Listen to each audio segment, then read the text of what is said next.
if you struggle with regular dissociation or depersonalization, which is a slight variation, then there's a very good chance that you have trauma in your history. Not always, but it's one of the leading causes of people having regular occurrences of those phenomenon in adulthood, because they are a type of safety behavior.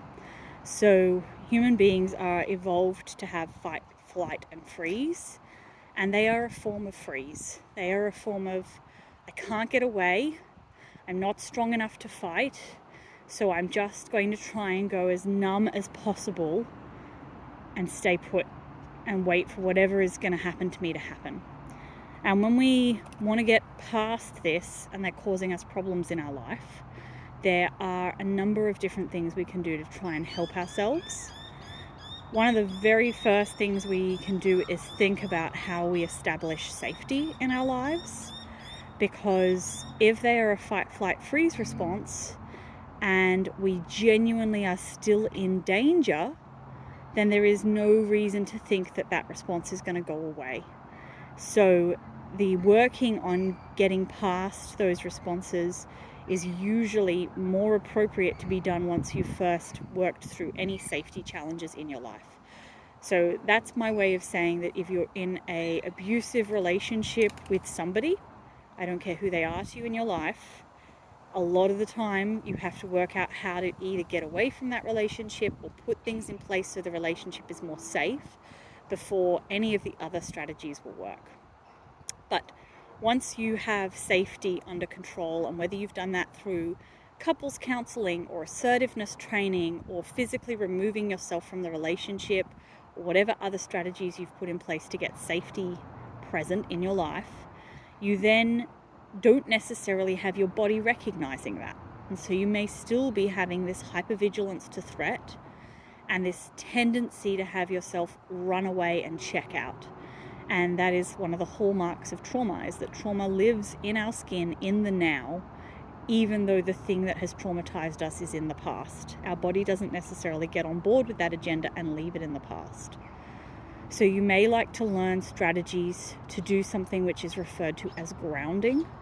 And it's called grounding because you can think of the ground as this very stable base, the type of thing that trees can put their roots into, that they can then be held strong in the midst of a really strong breeze or a hurricane even, that they're stable and that they are getting tossed around a bit, but they're not knocked over. And that grounding yourself is like finding this stability within yourself, almost like finding safety by finding the ground underneath your feet. So you could look up online grounding exercises, and some of them are as simple as pressing your feet into the ground and then with mindful awareness, noticing that sensation. So perhaps you might even like to do that now very briefly. Just use your muscles to press a little bit more firmly than what you normally would. Perhaps rocking your feet from side to side or forward and back. And just noticing, here is the earth underneath you, supporting you, holding you up, and here are your feet, carrying you throughout your day and your life. And you could say to yourself something like, I am here, I am grounded, I am safe. Now, grounding doesn't always have those elements of safety in it, but for somebody with trauma, it can be useful to combine the action of that mindful awareness of something that brings you into the here and now and into your body, grounding through your feet or grounding through something like a here and now stone or some other object where you're physically connecting with yourself and the environment around you to bring yourself back into your body, back out of that dissociative state, and doing it at the same time with these mantras of safety, of self-soothing and comfort. Now, if dissociation is really strong and for very big emotions, sometimes the sensation that you need to ground with needs to be equally strong. And that is why the strategy of using ice is often encouraged, because holding a piece of ice in your hand or putting an ice pack across your forehead or the back of your neck is a very strong physical sensation that will make it much easier to be mindful of it and to not fail to notice it because you're so dissociated that you can't sense anything. So if you're trying grounding techniques and they're not working, you could think to yourself, is there a way I can make the physical sensation stronger? So am I going to press my feet even harder into the ground?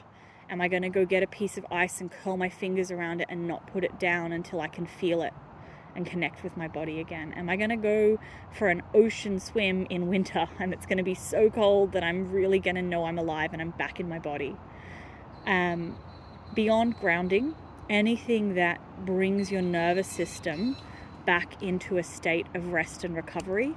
So anything that helps your system relax, and that can be breathing exercises, it can be yoga, it can be time spent in a sauna, it can be cuddling a soft toy or smelling lavender.